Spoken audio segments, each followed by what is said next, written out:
tálknmunni lítill fiskur, bara örfáir sentimetrar á lengd, sjaldnast meir en 5 sentimetrar. Þetta eru fiskar sem að synda nú svo sem engin ósköp, þeir liggja oft í sandi, og þetta sandurinn, með hausinn upp úr og sía sjóinn sem að berst hérna framjá. Þeir eru ekki með tennur, þannig að þeir eru með svona þreifara sem að þeir nota til þess að grípa fæðina.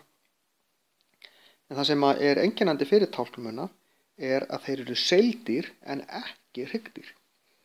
Seildýr eru dýr sem að eru með innri stoðgrind sem að eiginlega bara svona einn pinni úr brjóski, ekki flókin samsettur hryggur eins og við erum með. Það eru í raun bara 2 hópar lífvera, það eru tálknmunnar, það eru til einhverjar rúmlega 30 tegundir af þeim, og síðan möttuldýr sem að eru seildýr en ekki hryggdýr.